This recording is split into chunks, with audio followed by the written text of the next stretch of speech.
কোরআনে কারিমে যে সমস্ত নারীর উল্লেখ আছে আমরা একটু জানার চেষ্টা করি সংক্ষেপে। প্রথমেই সবার আগে যার নাম আসে মারিয়াম, যার আলোচনা কোরআনের পৃষ্ঠায় পৃষ্ঠায় পাড়ায় পাড়ায় সূরায় সূরায় রয়েছে, বিভিন্ন জায়গায় জায়গায় আল্লাহ তাআলা করেছেন। সেই মারিয়াম তিনি হলেন গোটা পৃথিবীর কিয়ামত পর্যন্ত আগত আমাদের সকল মা বোনদের জন্য সবচেয়ে উজ্জ্বল উদাহরণ, সবচেয়ে উজ্জ্বল দৃষ্টান্তগুলোর একটি। কোরআনে মারিয়ামের পাশাপাশি আমাদের মা, মুমিনদের মা উম্মুল মুমিনিন নবী পত্নী আয়েশা রাদিয়াল্লাহু তাআলা আনহা, তার সম্পর্কে সূরা নূরে কয়েকটি আয়াতে আল্লাহ রাব্বুল আলামিন আলোকপাত করেছেন। আমরা অনেকে জেনে থাকব আয়েশা রাদিয়াল্লাহু তাআলা আনহার চরিত্রে কালিমা লেপনের অপচেষ্টা এবং ঘৃণ্য কর্ম করেছিল মুনাফিকরা। আল্লাহ রাব্বুল আলামিন তার পুততা, পবিত্রতা, তার সতীত্ব এবং তার ব্যাপারে যে মিথ্যা অপবাদ দেওয়া হয়েছে সেই মিথ্যা অপবাদ এবং ষড়যন্ত্র সম্পর্কে কোরআনে কারিমে অনেকগুলো আয়াত নাজিল করেছেন। একজন নারী তার চরিত্রে কালিমা লেপন করার অপচেষ্টা যখন করেছে কিছু সমাজের ঘৃণ্য পুরুষেরা, মুনাফিকেরা, আল্লাহ রাব্বুল আলামিন তার চরিত্রের পুততা পবিত্রতা প্রকাশ করবার জন্য, ঘোষণা দেবার জন্য কোরআনে কারিমে অনেকগুলো আয়াত নাজিল করেছেন। একজন নারী হিসেবে, একজন মুসলিম মেয়ে হিসেবে এই ঘটনা নিশ্চয় আমাদের জন্য আনন্দদায়ক, এই ঘটনা নিশ্চয় আমাদের জন্য প্রেরণাদায়ক। কোরআনে কারিমে আল্লাহ রাব্বুল আলামিন ইব্রাহিম আলাইহিস সালামের স্ত্রী হাজেরা এবং সারা আলাইহিমাস সালাতু ওয়াস সালাম, তাদের সম্পর্কে আল্লাহ রাব্বুল আলামিন আলোকপাত করেছেন। নাম সরাসরি উল্লেখ করেননি, কিন্তু আলোকপাত হয়েছে। কোরআনে কারিমে জাকারিয়া আলাইহিস সালামের স্ত্রীর আলোকপাত হয়েছে, মুসা আলাইহিস সালামের মায়ের আলোচনা হয়েছে, কোরআনে মুসা আলাইহিস সালামের বোনের আলোচনা হয়েছে, কোরআনে মুসা আলাইহিস সালামের স্ত্রীর আলোচনা হয়েছে যিনি ছিলেন শুআয়ব আলাইহিস সালামের মেয়ে, কোরআনে ফেরাউনের স্ত্রী আসিয়ার আলোচনা হয়েছে, কোরআনে বিলকিসের আলোচনা হয়েছে, কোরআনে ঈসা আলাইহিস সালামের নানি ইমরাতে ইমরান মারিয়ামের মায়ের আলোচনা হয়েছে, কোরআনে আইয়ুব আলাইহিস সালামের স্ত্রীর আলোচনা ইঙ্গিত হয়েছে, এবং কোরআনে উম্মাহাতুল মুমিনিন সমস্ত নবী পত্নীগণ, আমাদের মাগণ, প্রিয় নবী সাল্লাল্লাহু আলাইহি সাল্লামের স্ত্রীগণ, সম্মানিতা স্ত্রীগণ, তাদের আলোচনা হয়েছে। এবং আল্লাহ রাব্বুল আলামিন ঘোষণা দিয়েছেন যে ওয়াজওয়াজুহু উম্মাহাতুকুম, নবী সাল্লাল্লাহু আলাইহি সাল্লামের পত্নীগণ, ঈমানদার তোমাদের মা, তাদের আলোচনা হয়েছে। কোরআনে খাদিজা রাদিয়াল্লাহু তাআলা আনহা সম্পর্কে আল্লাহ রাব্বুল আলামিন ইঙ্গিত করেছেন একাধিক আয়াতে। কোরআনে হাফসা রাদিয়াল্লাহু তাআলা আনহা সম্পর্কে ইঙ্গিত রয়েছে সূরা তাহরিমে। কোরআনে কারিমে যায়েনাব বিনতে জাহাশ রাদিয়াল্লাহু তাআলা আনহা সম্পর্কে আলোচনা রয়েছে। কোরআনে আরো বহু নারীর সম্পর্কে আলোচনা হয়েছে। আমরা কোরআনে এত নারীর আলোচনা রয়েছে, এত নারীর ইতিহাস রয়েছে, গুরুত্বপূর্ণ দিক উঠে এসেছে, সেটা আমরা অনেক মুসলিমরাও জানি না। ভাইরা আমার, এর পাশাপাশি আল্লাহ রাব্বুল আলামিন কোরআনে কারিমে এমন কিছু নারীর উদাহরণ তুলে ধরেছেন যারা তাদের অবাধ্যতার কারণে, তাদের নাফরমানের কারণে, তাদের মন্দ স্বভাবের কারণে, তাদের কুফরির কারণে, তারা আল্লাহর অবাধ্য হওয়ার কারণে, তাদের খারাপ পথে চলে যাওয়ার কারণে তাদের করুণ পরিণতি, আল্লাহর শাস্তির মুখোমুখি হতে হয়েছে, পৃথিবীর ইতিহাসে আস্থা করে নিক্ষিপ্ত হয়েছে। তাদের ইতিহাসও আল্লাহ তাআলা তুলে ধরেছেন শুধুমাত্র আমার মা বোনদের জন্য, ইমানদার মহিলাদের জন্য, তারা যেন সেখান থেকে শিক্ষা গ্রহণ করতে পারেন। ভাইরা আমার, কোরআনে কারিমের সূরা তাহরিম গুরুত্বপূর্ণ একটি সূরা রয়েছে। এই সূরা তাহরিমের শেষ তিনটি আয়াত 10, 11 এবং 12, এই তিনটি আয়াতে আল্লাহ রাব্বুল আলামিন চারজন নারীর দৃষ্টান্ত দিয়েছেন। চারজন নারীর দৃষ্টান্ত দিয়েছেন। এই চার নারীর মধ্যে দুজন ছিলেন আল্লাহর প্রিয় বান্দী, দুজন ছিলেন আল্লাহ তাআলার অনুগত, দুজন ছিলেন আল্লাহর একান্ত বান্দী, আল্লাহর প্রিয় মানুষ, আর দুজন নারী ছিলেন এমন যারা আল্লাহর অবাধ্যতায় লিপ্ত হয়েছেন, যারা আল্লাহর নাফরমানি করেছেন, যারা আল্লাহর প্রতি ঈমান আনে নাই, যারা কুফরি করেছে। আল্লাহ রাব্বুল আলামিন ভালো এবং মন্দ পাশাপাশি রেখে আমাদের সামনে উদাহরণ রেখে আমাদের মায়ের জাতিকে সেখান থেকে শিক্ষা গ্রহণ করার, তাদের করণীয় নির্ধারণ করার নির্ধারিত ঘোষণা এবং শিক্ষা দেওয়ার জন্য আল্লাহ তাআলা এগুলো উল্লেখ করেছেন। সূরা তাহরিমের এই 10 এবং 11, 12 শেষের তিনটা আয়াতের শুরুতেই আমরা দেখতে পাই আল্লাহ রাব্বুল আলামিন বলেছেন, দরাবাল্লাহু মাসালাল লিল্লাযীনা কাফারু ইমরাআতা নূহ ওয়া ইমরাআতা লূত, যারা কুফরি করেছে, পৃথিবীতে আল্লাহর প্রতি অবাধ্য হয়েছে, ইতিহাসের আস্থা করে নিক্ষিপ্ত হয়েছে, তাদের নাম নেয়ার মানুষও আজ পৃথিবীতে নাই। তাদের নাম উল্লেখ করা হলে সেটা ঘৃণা ভরে উল্লেখ করা হয়। করুণ পরিণতির মুখোমুখি তারা হয়েছে। আল্লাহর আযাব তাদের উভয়কে দুনিয়াতে ধ্বংস করেছে, সরাসরি আসমানে আযাব তাদেরকে স্পর্শ করেছে, এবং সেই আযাবের সাক্ষী এখনো রয়েছে পৃথিবীতে। রেড সি তার সাক্ষী। পৃথিবীতে আল্লাহ রাব্বুল আলামিন এখনো পর্যন্ত সেই আযাবের আলামত রেখে দিয়েছেন, এবং কোরআনে আল্লাহ ঘোষণা করেছেন আল্লাহর আযাবে ধ্বংস হওয়া জাতিদের জনপদগুলো ভ্রমণ করে তোমরা দেখো এবং শিক্ষা গ্রহণ করো। আমার মায়েরা, আমার বোনেরা, আল্লাহ রাব্বুল আলামিন সেরকম দুজন নারীর কথা বলেছেন। একজন হলেন নূহ আলাইহিস সালামের স্ত্রী, আরেকজন ছিলেন লূত আলাইহিস সালামের স্ত্রী। আল্লাহ তাআলা বলছেন কানাতা তাহতা আবদাইন, তারা দুজন নারী। অবাক করা বিষয় হলো তারা আল্লাহর নাফরমান ছিল, বেঈমান ছিল, কুফরিতে লিপ্ত ছিল, আল্লাহর প্রতি ঈমান আনে নাই, অথচ তারা দুজন নবীর স্ত্রী ছিলেন। নবীর ঘরে থেকেও তারা ঈমানদার হতে পারে নাই। এখান থেকে বোঝা যায় যে আমাদের সমাজে বহু আলেমের মেয়ে, বহু নেককার মানুষের মেয়ে, তাদের পরিবারের মেয়ে হয়ে অনেকে গর্ব করেন যে আমরা অমুক বংশের।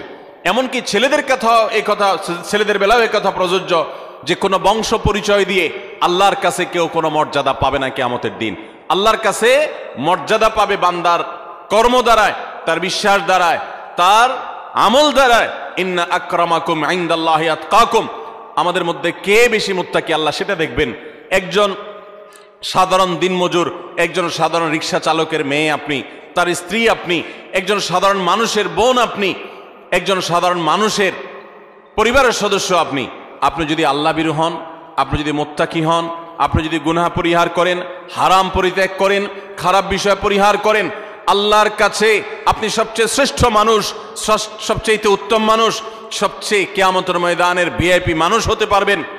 আর যদি পক্ষান্তরে আপনি অনেক বড় বংশ গরিমার অধিকারী হন কিন্তু আপনার কর্ম ভালো না হয়, এই আয়াত প্রমাণ করছে, তাহলে আল্লাহর কাছে আপনার কোনো মর্যাদা থাকবে না, বরং শাস্তি আপনি এড়াতে পারবেন না।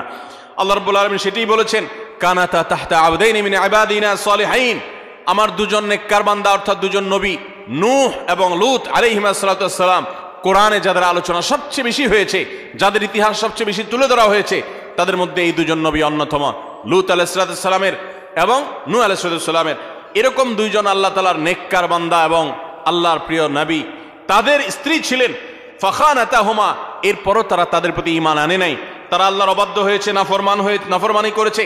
ফালাম ইউগনিয়া মিনাল্লাহি শাইআ, এজন্য তারা নবীর স্ত্রী হয়েও কোনো লাভ হয় নাই, কোনো কাজে আসে নাই। ওয়াকিল আদখুলান নার মা আদ-দাখিলিন, বরং তাদেরকে জাহান্নামে প্রবেশ করার জন্য পরিষ্কারভাবে বলে দেওয়া হয়েছে, অর্থাৎ তোমাদের কৃতকর্মের দরুন তোমরা জাহান্নামে নিক্ষিপ্ত হও, সেই করুণ পরিণতির কথা তাদেরকে জানিয়ে দেওয়া হয়েছে। ঠিক এর পাশাপাশি আল্লাহ রাব্বুল আলামিন দুজন ভালো নারীর দৃষ্টান্ত দিয়েছেন পরবর্তী দুটি আয়াতে। সেই ভালো নারী যাদের দৃষ্টান্ত আল্লাহ রাব্বুল আলামিন দিয়েছেন সেটি হলো, তারা হলেন ওয়াদরাবাল্লাহু মাসাল লিল্লাযিনা আমানু ইমরাআতা ফিরআউন, যারা ঈমানদার তাদের সম্পর্কে আল্লাহ রাব্বুল আলামিন বলেছেন যে ঈমানদারদের জন্য উজ্জ্বল উদাহরণ দৃষ্টান্ত হলো ফেরাউনের স্ত্রী। ফেরাউন আল্লাহর অবাধ্য ছিল, নাফরমান ছিল, অথচ তার স্ত্রী আসিয়া আলাইহিস সালাম তিনি ছিলেন আল্লাহর অনুগত বান্দা, আল্লাহর প্রতি ঈমান এনেছেন। ইয ক্বালাত রাব্বি ইবলি ইনদাকা বাইতান ফিল জান্নাহ, তোমরা স্মরণ করো সেই সময়ের কথা যখন এই পাপিষ্ঠ ফেরাউন নিজের স্ত্রীকে কঠিন এবং পীড়াদায়ক যন্ত্রণাদায়ক শাস্তি দিয়ে তাকে হত্যা করেছে নির্মমভাবে। তিনি যখন শাহাদাতের সুধা পান করছিলেন তখন আল্লাহর কাছে দোয়া করেছেন রব্বি ইবনি লি ইনদাকা বাইতান ফিল জান্নাহ, আল্লাহ এই যে আমার প্রাণ বের হচ্ছে আযাবে তোমার প্রতি ঈমান আনার কারণে, তুমি এর বিনিময়ে আমার জন্য জান্নাতে গৃহ নির্মাণ করিও। ওয়ানাজ্জিনি মিন ফিরআউন ওয়া আমালি, এবং ফেরাউনের যে কর্মকাণ্ড এগুলো থেকে আমাকে মুক্তি দাও। ওয়ানাজ্জিনি মিনাল কওমিজ জালিমিন, আর এই জালেম সম্প্রদায় থেকে আমাকে নাজাত দাও আল্লাহ। একজন হলেন ফেরাউনের স্ত্রী আসিয়া, তিনি আল্লাহর অনুগত বান্দি ছিলেন। আরেকজনের কথা আল্লাহ বলছেন ওমারিয়াম বিনতে ইমরান, আরেকজন নারীর দৃষ্টান্ত তোমাদের সামনে দিচ্ছি, নেককার নারীর দৃষ্টান্ত। তিনি হলেন ইমরানের স্ত্রী, ইমরানের মেয়ে মারিয়াম ঈসা আলাইহিস সালামের মা, আল্লাতী আহসানাত ফারজাহা, যিনি তার চরিত্রকে হেফাজত করেছেন, তার চরিত্রে কোনো কালিমা লাগতে দেননি, কোনো গুনাহে লিপ্ত হননি, কোনো হারামে জড়াননি। তিনি পরিপূর্ণ পুত পবিত্র একজন নারী ছিলেন, সচ্চরিত্রবান একজন মানুষ ছিলেন। ফানাফাখনা ফীহি মির রূহিনা, তো আল্লাহ তাআলার রূহ, আল্লাহর বিশেষ অর্ডার তার কাছে এসেছে, যার ফলশ্রুতিতে ঈসা আলাইহিস সালামের মতো সন্তান বাবা ছাড়া সরাসরি আল্লাহর নির্দেশে অলৌকিকভাবে তিনি জন্ম দিয়েছেন। ওয়াসাদ্দাকাত বিকালিমাতি রাব্বিহা ওয়া কুতুবিহি ওয়া কানাত মিনাল কানিতিন, এবং তিনি আল্লাহ তাআলার অনুগত বান্দী ছিলেন। আল্লাহর কালিমাতকে তিনি বিশ্বাস করেছেন, আল্লাহর কিতাব, আসমানি কিতাবকে বিশ্বাস করেছেন, আল্লাহর অনুগত বান্দী ছিলেন। তাহলে এই তিনটি আয়াতে সূরা তাহরিমে আমরা চারজন নারীর দৃষ্টান্ত পেলাম গোটা দুনিয়ার সমস্ত নারীদের জন্য। এই চারজন নারীর দৃষ্টান্ত অনেক গুরুত্বপূর্ণ, শিক্ষণীয়। আমাদের উচিত, বিশেষ করে প্রত্যেক মুসলিম নারীর উচিত, সূরা তাহরিমের এই শেষ তিনটি আয়াতে যে চারজন নারীর দৃষ্টান্ত দেওয়া হয়েছে, সে দৃষ্টান্তগুলো ভালো করে ব্যাখ্যা সহকারে পড়া, তাদের জীবনী সম্পর্কে জানা এবং তাদের কর্ম এবং কর্মফল সম্পর্কে অবগত হওয়া। এর ফলে আমরা ভালো হওয়ার প্রেরণা পাবো, মন্দ পথ থেকে বেঁচে থাকার প্রেরণা ইনশাআল্লাহ আমরা লাভ করতে পারবো। আল্লাহ রাব্বুল আলামিন আমাদের সকলকে এই সমস্ত কোরআনে কারীমের উজ্জ্বল উদাহরণগুলো, দৃষ্টান্তগুলো থেকে শিক্ষা গ্রহণ করার তৌফিক দান করুন। আমাদের মা বোনরা অনেকে কোরআনে কারীম সহি করে পড়তেও পারেন না, আবার অনেকে পড়তে পারেন কিন্তু তারা কোরআনে কারীমের অর্থ বোঝেন না, ব্যাখ্যা জানেন না, জানার আগ্রহ নেই, প্রচেষ্টা নেই। এটা খুবই দুঃখজনক একটি ব্যাপার, অত্যন্ত বেদনাদায়ক একটি অধ্যায়। কোরআন আল্লাহ তাআলা দিয়েছেন, আমার বোন, আপনাকে লক্ষ্য করে আল্লাহ তাআলা উদাহরণ দিয়েছেন।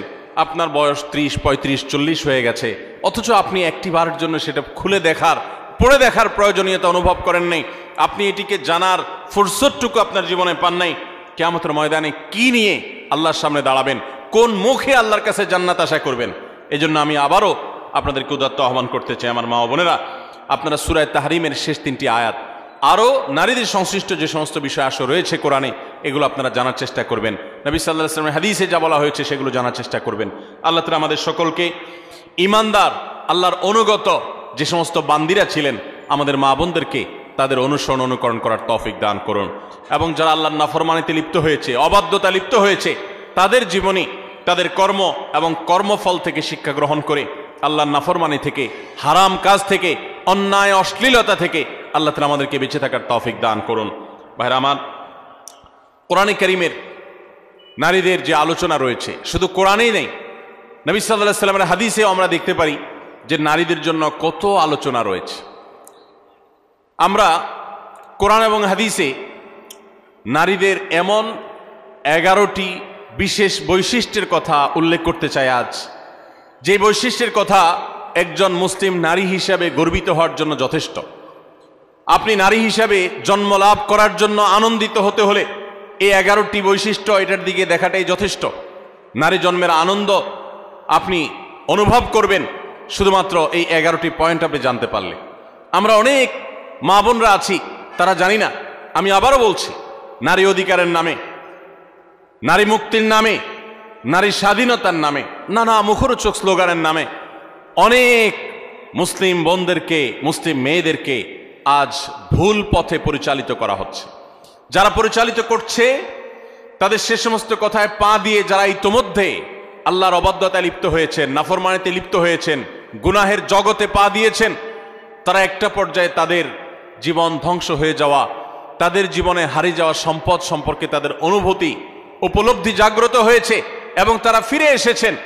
বিশেষ করে পশ্চিমা দুনিয়াতে আমরা তাকালে দেখতে পাই যে পশ্চিমা দুনিয়াতে অহরহ মুসলিম মেয়েরা, অমুসলিম মেয়েরা তারা দলে দলে ইসলামে আসছে এবং সে সমস্ত দেশগুলোতে সবচেয়ে বেশি ইসলাম গ্রহণ করছে নারীরা, পুরুষদের তুলনায় বেশি ইসলাম গ্রহণ করছে তারা। তার কারণ মা বোনরা বুঝতে পারছেন, তারা দেখতে পাচ্ছেন সেখানে যে কিভাবে তাদেরকে ভুল পথে পরিচালিত করা হয়েছে।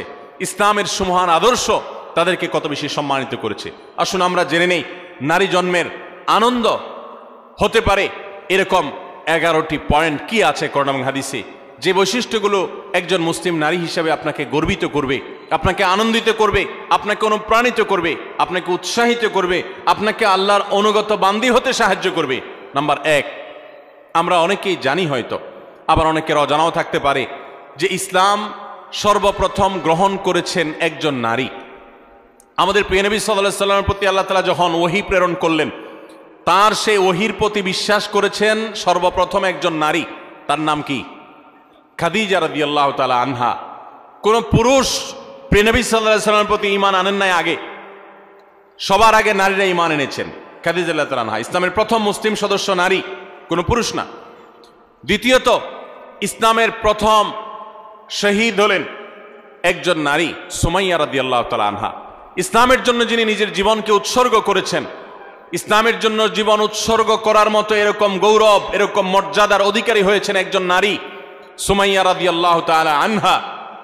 ভাইরা আমার, আমাদের মুসলিম মেয়েদের আনন্দিত হওয়ার জন্য, তাদের আল্লাহর কাছে কৃতজ্ঞতা প্রকাশ করবার জন্য এই একটি পয়েন্ট যথেষ্ট, যে ইসলামের জন্য পৃথিবীতে যুগ যুগ ধরে পুরুষরাই সবচেয়ে বেশি তাদের আত্মত্যাগ করেছেন, শাহাদাত বরণ করেছেন, জীবন দিয়েছেন, কিন্তু এর সূচনা করেছেন একজন নারী, এর শুরুটা করেছেন একজন নারী। তিনি ছিলেন সুমাইয়া রাদিয়াল্লাহু তাআলা আনহা, এমন একজন সাহাবী, নির্মমভাবে তাকে শাহাদাতের পেয়ালা পান করতে হয়েছে, আল্লাহর দ্বীনের জন্য তিনি জীবন দিয়েছেন। আমার মা বোনরা, একজন নারী, তিনি শাহাদাতের এই পথ সর্বপ্রথম দেখিয়েছেন, প্রথম পেয়ালা তিনি পান করেছেন শাহাদাতের। এটি কি আমাদের মা বোনদের গর্বের জন্য যথেষ্ট নয়? তৃতীয়ত, প্রিয় নবী সাল্লাল্লাহু আলাইহি সাল্লাম তার জীবনের একেবারে শেষের দিকে এসে অত্যন্ত হৃদয়গ্রাহী যে ওসিয়ত ছিল, তার উপদেশ ছিল, সেই উপদেশের মধ্যে একটি ছিল ফাস্তাউসু বিন-নিসাই খায়রা। ভাইরা আমার, মা বাবা, মুরব্বীরা, প্রিয়জনেরা, তারা যখন মৃত্যুর মুখোমুখি হন, তারা যখন জীবনের শেষ প্রান্তে এসে উপনীত হন, তখন তারা তাদের একান্ত কাছের লোকদেরকে ডেকে ওসিয়ত করেন, উপদেশ দেন, তাদেরকে ডেকে এনে নসিহত করেন।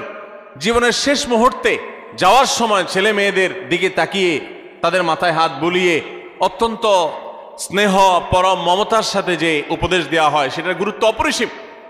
প্রিয় নবী সাল্লাল্লাহু আলাইহি ওয়াসাল্লামও ঠিক তার জীবনের একেবারে শেষে এসে তিনি কিন্তু ঐতিহাসিক ভাষণে তিনি মেয়েদের প্রতি সদ্ব্যবহার করার জন্য, তাদের ব্যাপারে নবী সাল্লাল্লাহু আলাইহি ওয়াসাল্লাম থেকে কল্যাণের উপদেশ গ্রহণ করবার জন্য তিনি নির্দেশ দিয়ে গেছেন, ফাস্তাউসু বিন-নিসাই খায়রা, হে দুনিয়ার মানুষ, তোমরা মেয়েদের ব্যাপারে কল্যাণের আচরণ, ভালো আচরণ করার ব্যাপারে আমার কাছ থেকে উপদেশ গ্রহণ করো, আমি তোমাদের ওসিয়ত করে গেলাম। প্রিয় নবী সাল্লাল্লাহু আলাইহি ওয়াসাল্লাম এরকম হৃদয়গ্রাহী ভাষায় মা বোনদের ব্যাপারে সাবধান সতর্ক করে গেছেন। তার জীবনের শেষ সতর্ক বাণীগুলোর মধ্যে থেকে একটি, যে নারীদের ব্যাপারে তোমরা আমার কাছ থেকে উপদেশ গ্রহণ করো, কল্যাণ, তাদের সাথে তোমরা কল্যাণের আচরণ করবে, তাদের কল্যাণ কামী হবে, সুন্দর আচরণ করবে, তাদের কোনো কষ্ট দিবে না। অর্থাৎ এই মর্মে আমি তোমাদেরকে ওসিয়ত করে যাচ্ছি, আমার এই ওসিয়তকে তোমরা মেনে চলবে।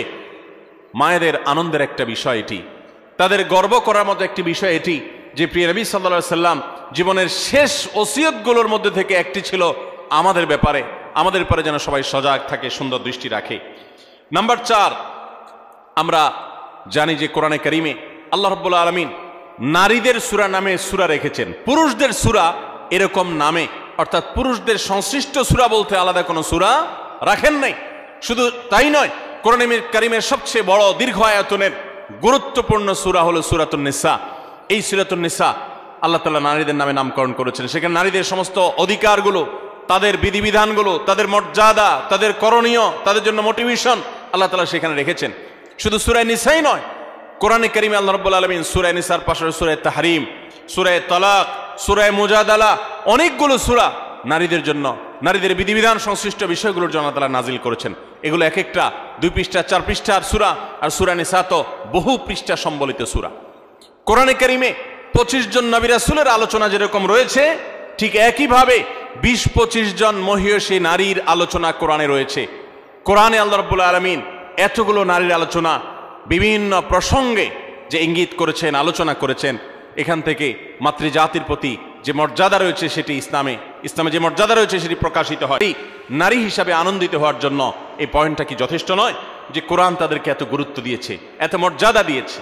সম্মানিত উপস্থিতি, 5 নম্বর, নবী সাল্লাল্লাহু আলাইহি সাল্লামের ঐতিহাসিক বক্তব্য, ঐতিহাসিক হাদিস রয়েছে, আপনারা অনেকে জানেন। তিনি বলেছেন, খায়রুকুম লি আহলি ওয়া আনা খায়রুকুম লি আহলি।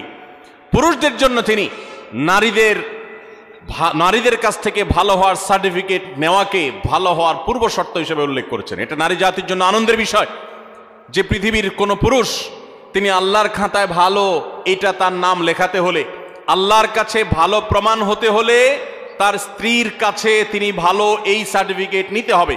সার্টিফিকেট নেওয়া বলতে কাগজে সার্টিফিকেট না, যে ব্যক্তি তার আচার আচরণ দ্বারায়, তার কর্মকাণ্ড দ্বারায়, তার উত্তম ব্যবহার দ্বারায়, তার সুন্দর আখলাক দ্বারায় তার স্ত্রীকে এতটা সন্তুষ্ট করতে পেরেছে যে স্ত্রী মন থেকে তার স্বামীকে ভালো মানুষ হিসেবে জানে, এই সার্টিফিকেট, এই সাক্ষ্য স্ত্রীর কাছ থেকে এই মূল্যায়ন পাওয়ার আগ পর্যন্ত মানুষ আল্লাহর কাছে শ্রেষ্ঠ হয় না।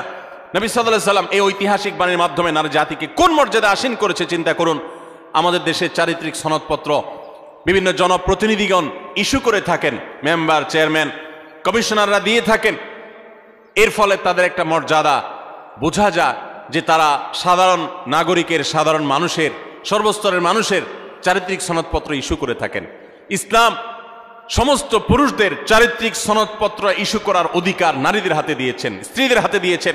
স্ত্রী যদি বলে যে আমার স্বামী, তার আচার আচরণ, ব্যবহার, তার কর্মকাণ্ড সবকিছু মিলিয়ে তিনি একজন ভালো মানুষ, এটি আমি বলতে পারি, এটা যদি মন থেকে কোনো নারী তার স্বামী সম্পর্কে সাক্ষ্য দেন তাহলে আল্লাহর কাছে তিনি অত্যন্ত মর্যাদাবান মানুষ হিসেবে প্রমাণিত হন।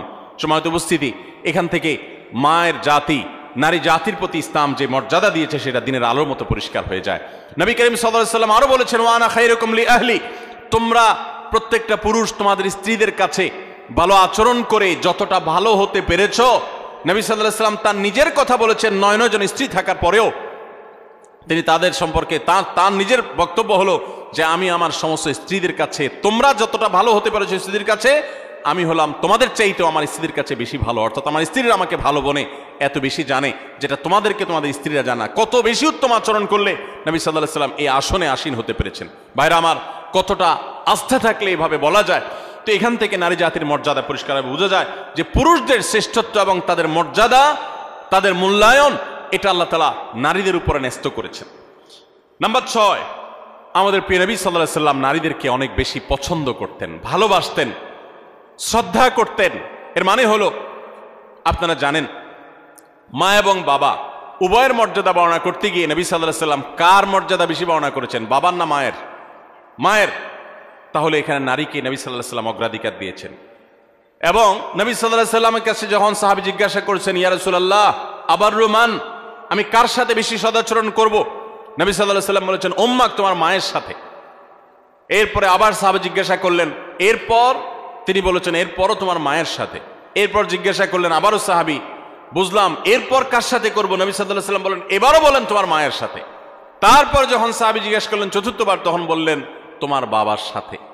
তার মানে 3টা পুরস্কার যদি থাকে, gold medal, bronze medal, silver medal, এই সব মেডেল পুরস্কারগুলো একেবারে প্রথম, দ্বিতীয়, তৃতীয় সব পুরস্কারগুলো নবী সাল্লাল্লাহু আলাইহি ওয়াসাল্লাম দিয়েছেন মাকে। আর 4 নম্বর সান্ত্বনা পুরস্কার দিয়েছেন বাবাকে।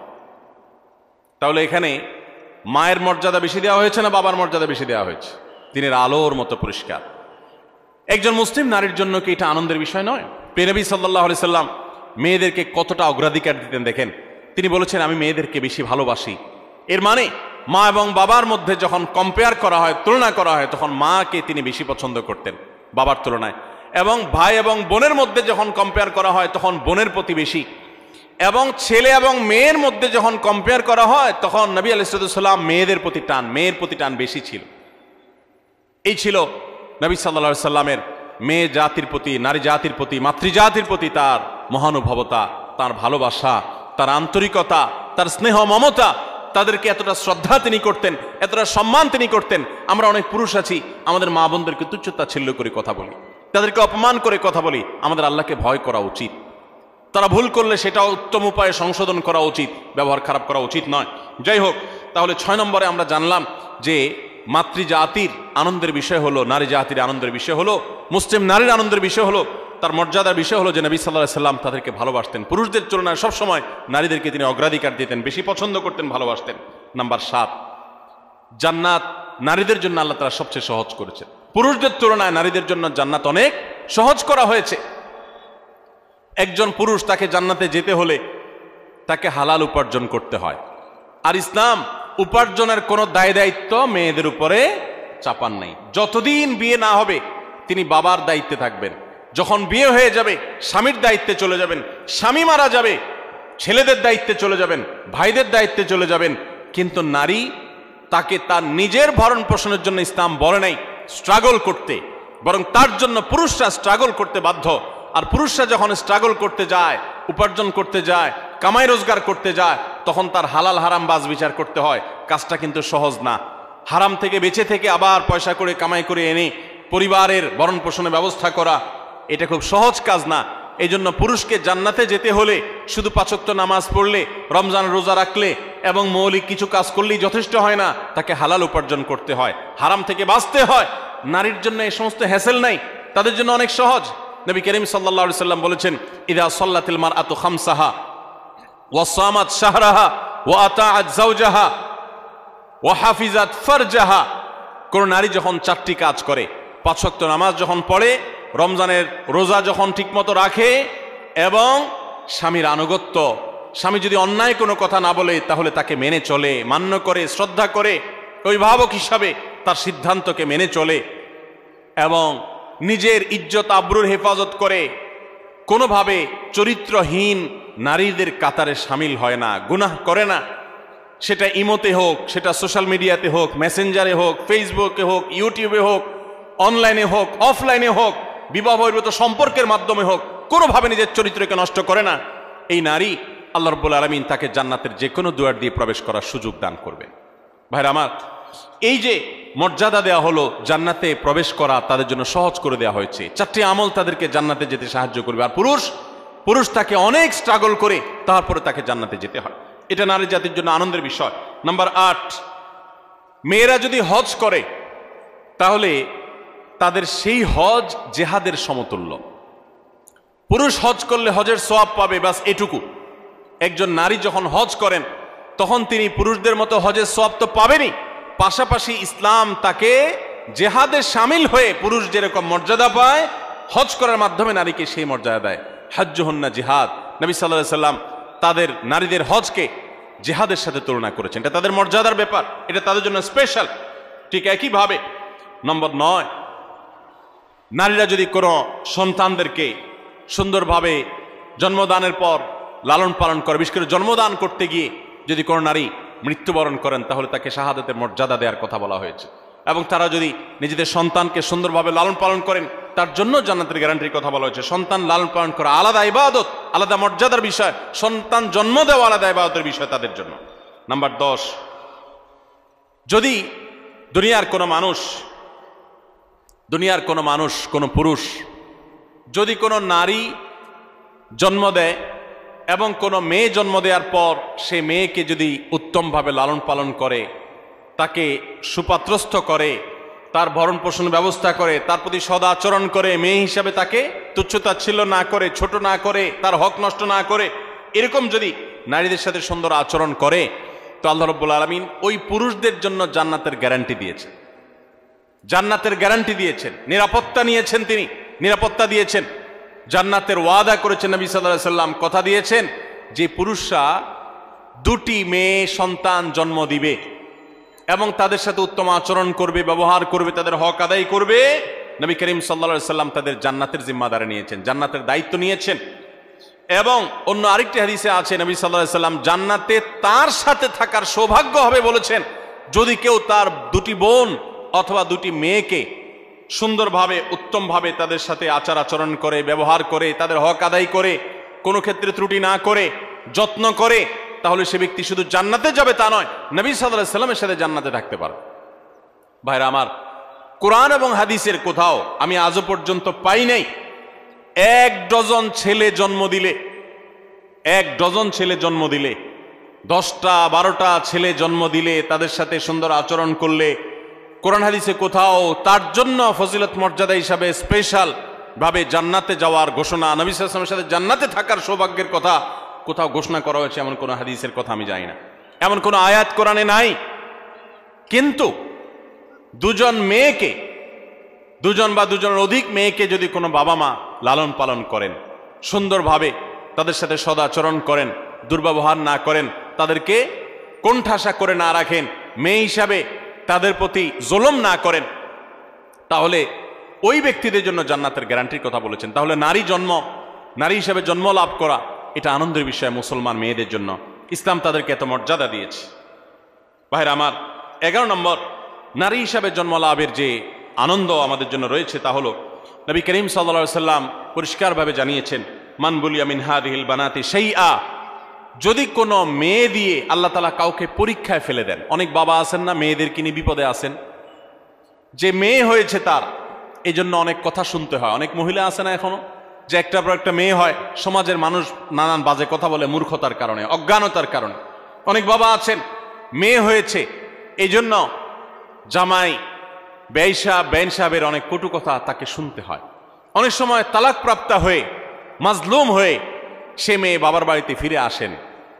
তো কোনো মানুষ, সে বাবা হোক, সে স্বামী হোক, সে ভাই হোক, কোনো মানুষ যদি কোনো মেয়েকে নিয়ে বিপদে পড়ে বা তার কারণে তার মুখটা একটু ছোট হয় বা পরীক্ষায় পড়ে কোনোভাবে, এবং সে যদি এরপরে ওই মেয়ের প্রতি অসদাচরণ না করে, ফাহসানা ইলাইহিন্না, বরং ওই মেয়ের সাথে ভালো আচরণ করে। বাবা, মেয়ে তালাক প্রাপ্তা হয়ে আসছে, কটু কথা বলে না, ভাইরা খোঁচা দিয়ে কথা বলে না যে স্বামীর সংসার করতে পারস নাই, এসে উঠছিস আমাদের ঘরে, বরং তারা তার প্রতি সদাচরণ করে, আল্লাহর ফয়সালা মেনে নিয়ে তারা সুন্দর আখলাক দেখায়। এরকম যদি কেউ করে তো ওই পুরুষদের জন্য, ওই মানুষদের জন্য নবী সাল্লাল্লাহু আলাইহি সাল্লাম বলেছেন, কুন্না লাহু সিতরাম মিনান নার, এই নারী যার কারণে তারা একটু কষ্টের মধ্যে পড়েছে, একটু পরীক্ষার মধ্যে পড়েছে, একটু সমাজে তারা হেয় হয়েছে, জুলুমের শিকার হয়েছে, তো বোনের কারণে, মেয়ের কারণে যে বাবা, যে ভাই এতটুকু কোণঠাসা পরিস্থিতিতে পড়েছেন, এরকম জটিলতার মধ্যে পড়েছেন, তারা যদি সবর করেন এবং তারা যদি মেয়ের সাথে এর কারণে খারাপ আচরণ না করেন, ভালো আচরণ করেন, তো নবী সাল্লাল্লাহু আলাইহি সাল্লাম বলেছেন এই মেয়ে কিয়ামতের ময়দানে তাদের জাহান্নাম থেকে বাঁচার ডাল হবে, জাহান্নাম থেকে বাঁচার কারণ হবে। এর কারণে, এর প্রতি সদাচরণ করার কারণে আল্লাহ তাআলা তাদের কৃতকর্মের কারণে জাহান্নামে যাওয়ার মতো হলেও আল্লাহ তাআলা তাদেরকে হেফাজত করবে। অতএব আমাদের সমাজে যারা এখনো মা বোনদের প্রতি এই ধরনের আচরণ করেন তাদের সাবধান হওয়া উচিত, সতর্ক হওয়া উচিত। আল্লাহ তাআলা আমাদেরকে সেই তৌফিক দান করুন। তাহলে আমরা 11টি পয়েন্টের কথা জানলাম। এই পয়েন্টগুলো থেকে আমরা স্পষ্ট বুঝতে পারলাম যে ইসলাম একজন নারীকে কোন মর্যাদায় আসীন করেছে। ভাইরা আমার, ইসলাম যখন নারীকে এতগুলো মর্যাদা দিয়েছে, ওই সময় নারীর অবস্থা কি ছিল জানেন? আজকে পৃথিবীতে নারীকে নিয়ে অনেক মুখরোচক কথা বলার মানুষ আছে। এই মানুষগুলোর যখন জন্ম পৃথিবীতে হয় নাই, ইসলাম তখন নারীকে আকাশে তুলেছে। মেয়ে সন্তান হলে কোরআনে সেই ইতিহাস আল্লাহ তাআলা উল্লেখ করেছেন, ওয়াইদাল মাউউদাতু সুইলাত বিআইয়ি যামবিন কুতিলাত। কোন বাবার সন্তান হিসাবে যখন মেয়ে হতো তখন সে জীবন্ত সে মেয়েকে মাটির নিচে পুঁতে ফেলত। এরকম নিকৃষ্ট আচরণ করা হতো মেয়েদের সাথে। এবং আল্লাহ তাআলা আরো বলেছেন, ওয়াইদা বুশিরা আহাদুহুম বিল উনসা যাল্লা ওয়াজহুহু মুসওয়াদ্দান ওয়া হুয়া কাযীম। জাহিলি যুগে, ইসলাম আসার আগে পৃথিবীতে আরবে যখন কাউকে তার কন্যা সন্তান হয়েছে সংবাদ দেয়া হতো, কারো সন্তান হয়েছে যদি বলা হতো মেয়ে হয়েছে, তখন তার মুখটা কালো হয়ে যেত। ইয়াতাওয়ারা মিনাল কওম মিন সুই মা বুশিরা বিহি। তখন সে মুখ লুকাতো, মানুষের সামনে যেত না, লজ্জা বোধ করত যে তার মেয়ে হয়েছে। দেখুন, সেই রকম একটি বর্বর সমাজের মধ্যে যখন নারী হিসাবে জন্মগ্রহণ করাটাকে অপরাধ মনে করা হতো, স্ত্রীর সাথে যখন পশু পাখির মতো, প্রাণীর মতো, চতুষ্পদ জন্তুর মতো আচরণ করা হতো, মাসিক হলে একটা ঘরে বন্দি করে রাখা হতো, ওখানে পুরুষ যেত না, গবাদি পশুর মতো আচরণ করা হতো। এই রকম সমাজে ইসলাম নারীকে এমন মর্যাদা দিয়েছে যে সেই মর্যাদায় পৃথিবীর ইতিহাসে কখনো নারীকে কেউ তুলতে পারে নাই। কিয়ামত পর্যন্ত যতই নারী মুক্তির স্লোগান দেওয়া হোক, যতই ক্যাম্পেইন করা হোক, ইসলাম যে জায়গায় নারীকে নিয়ে বসিয়েছে ওই জায়গায় কখনো বসাতে কেউ পারবে না। এতগুলো মর্যাদার কথা ইসলাম নারীদের জন্য দিয়েছে। আমাদের অনেক মা বোন, এমনকি অনেক পুরুষরা, আমরা অনেক মুখরোচক স্লোগান শুনে প্রতারিত হয়ে যাই, আমরা ধোকায় পড়ে যাই, আমরা এই সমস্ত প্রতারণার ফাঁদে পড়ে আমাদের ঈমান আমল নষ্ট করি, কোরআন হাদিসের প্রতি আমাদের আস্থা নষ্ট হয়ে যায় অনেকের। দেখুন, ইসলাম একজন নারীকে যে মর্যাদাগুলো দিয়েছে, এই 11টি মর্যাদার কথা আমরা আবারও এক নজরে বলে দিচ্ছি। নাম্বার 1, প্রথম ইসলাম গ্রহণ করার গৌরব আল্লাহ তাআলা একজন নারীকে দিয়েছেন, কোনো পুরুষকে দেন নাই। তিনি ছিলেন খাদিজা রাদিয়াল্লাহু তাআলা আনহা, ইসলামের প্রথম সদস্য একজন নারী। আবু বকর রাদিয়াল্লাহু তাআলা তারপর ইসলাম গ্রহণ করেছেন। সবার আগে ইসলাম গ্রহণ করেছেন কে? খাদিজা রাদিয়াল্লাহু তাআলা আনহা। নারী জাতির জন্য কত গৌরবের বিষয়, এটা আল্লাহ তাআলা এই মর্যাদা দিয়েছেন তাদেরকে। দ্বিতীয়ত, ইসলামের জন্য সবচেয়ে বড় আত্মত্যাগের বিষয় হলো শাহাদাত, নিজের জীবন আল্লাহর রাস্তায় বিলিয়ে দেওয়া। ইসলামের জন্য সর্বপ্রথম জীবন বিলিয়ে দেওয়ার এই মর্যাদা, এই গৌরব আল্লাহ তাআলা দিয়েছেন একজন নারীকে, তিনি ছিলেন সুমাইয়া রাদিয়াল্লাহু তাআলা আনহা। তৃতীয়ত, প্রিয় নবী সাল্লাল্লাহু আলাইহি সাল্লামের বিদায় হজে তার জীবনের শেষের দিকে যে ঐতিহাসিক বক্তব্য দিয়েছেন, সেই ঐতিহাসিক ভাষণে যাদের প্রতি বিশেষ যত্নশীল হওয়ার জন্য পুরুষদেরকে অন্য সবাইকে নির্দেশ করেছেন, তারা হলেন নারীরা। ফাস্তাউসু বিন-নিসাই খায়রা, তোমরা মেয়েদের প্রতি সদাচরণ করার ব্যাপারে আমার কাছ থেকে ওসিয়ত গ্রহণ করো, আমি ওসিয়ত করতেছি তোমাদেরকে। নবী সাল্লাল্লাহু আলাইহি ওয়াসাল্লাম নারীদের প্রতি সদাচরণ করার ওসিয়ত করে গেছেন, এটা নারী জাতির জন্য গৌরবের বিষয়। নাম্বার 4, কোরআনে কারীম নারী জাতিকে এত গুরুত্ব দিয়েছে যে কোরআনের সবচেয়ে বড় সূরাগুলোর একটি হলো সূরাতুন নিসা, নারীদের সূরা। সূরায়ে নাজিল করেছেন আল্লাহ তাআলা নারীদের সূরা বলে। পুরুষদের সূরা বলতে সূরাতুর রিজাল বলতে কোনো সূরা নাই, নারীদের সূরা বলতে সূরা আছে। শুধু তাই নয়, কোরআনে কারীমে এই সূরায় যেরকম নারীদের অধিকার, তাদের জন্য উপদেশ, তাদের প্রতি অন্যদের কর্তব্য, তাদের সংশ্লিষ্ট বিধিবিধান আলোকপাত করেছেন, ঠিক একইভাবে কোরআনে কারীমে আরো অনেকগুলো গুরুত্বপূর্ণ সূরা, কয়েক পৃষ্ঠাব্যাপী যে সমস্ত সূরা রয়েছে, সূরা তাহরিম, সূরা তালাক, সূরা মুজাদালা নারীদের জন্য উল্লেখ করেছেন। কোরআনে 25 জন নবী রাসূলের যেরকম আল্লাহ তাআলা আলোচনা করেছেন, 20-25 জন মহিষী নারীর আলোচনা করেছেন। মারিয়ামের আলোচনা, আয়েশার আলোচনা, সারা হাজারের আলোচনা, যাকার স্ত্রীর আলোচনা, মুসা ইসলামের মায়ের আলোচনা, মুসা ইসলামের স্ত্রী শোয়েব ইসলামের মেয়ের আলোচনা, মুসা ইসলামের বোনের আলোচনা, উম্মাহাতুল মুমিনিনের আলোচনা, নবীপত্নীদের আলোচনা, বিলকিসের আলোচনা, ফেরাউনের স্ত্রী আসিয়ার আলোচনা, ইমরানের স্ত্রী তার আলোচনা, ঈসা ইসলামের নানী ঈসা ইসলামের মা মারিয়ামের আলোচনা, এবং আইয়ুব আলাইহিস সালামের স্ত্রীর আলোচনা, এবং খাদিজা রাদিয়াল্লাহু তাআলা আলোচনা, আয়েশা রাদিয়াল্লাহু তাআলা আলোচনা, হাফসার আলোচনা, যারা বিনতে জাহাশ রাদিয়াল্লাহু তাআলা আনহুন্না তাদের আলোচনা, এরকম আর অনেক নেককার মহিষী নারী আলোচনা কোরআন উল্লেখ করেছেন। এ থেকে কোরআন যে নারীদের মর্যাদা সেটি বোঝা যায়। নাম্বার 5, নবী সাল্লাল্লাহু আলাইহি সাল্লাম বলেছেন, তোমাদের মধ্যে সবচেয়ে উত্তম সে যে ব্যক্তি তার স্ত্রীর কাছে ভালো হতে পেরেছে, যার স্ত্রী তার ব্যাপারে সাক্ষ্য দেয় যে আমার স্বামী একজন আসলে আপাদমস্তক ভালো মানুষ, ভেতর থেকে সাক্ষ্য যে নিতে পারে, এই মূল্যায়ন যে নিতে পারে, সেই হলো প্রকৃত অর্থে ভালো মানুষ। নারীদের কাছে পুরুষদের মর্যাদার মূল্যায়নের চাবিকাঠি এবং সুইচ নবী সাল্লাল্লাহু আলাইহি সাল্লাম তাদের হাতে দিয়ে দিয়েছেন। কত বড় মর্যাদার বিষয়টি তাদের জন্য। নাম্বার 6, নবী সাল্লাল্লাহু আলাইহি সাল্লাম সবসময় নারীদেরকে বেশি অগ্রাধিকার দিতেন, পুরুষের তুলনায় বেশি পছন্দ করতেন, ভালোবাসা দিতেন, স্নেহ মমতা দিতেন। এজন্য মেয়েদের প্রতি তার ভালোবাসা ছিল অনেক বেশি। শুধু তিনি নন, ইমাম মালিক রহমতুল্লাহ বলেছেন, আল আম্বিয়া ও আবুল বানাত, নবীগণ হলেন মেয়েদের বাবা। বেশিরভাগ নবীদেরকে আল্লাহ তাআলা মেয়ে সন্তান বেশি দিয়েছেন, এটা তাদের জন্য গৌরবের। এবং এখান থেকে আমাদের শিক্ষার বিষয় রয়েছে। এবং নবী সাল্লাল্লাহু আলাইহি ওয়াসাল্লাম মা এবং বাবার মধ্যে বাবাকে অগ্রাধিকার দিতেন, এবং মেয়ের মধ্যে মেয়েদেরকে বেশি ভালোবাসতেন।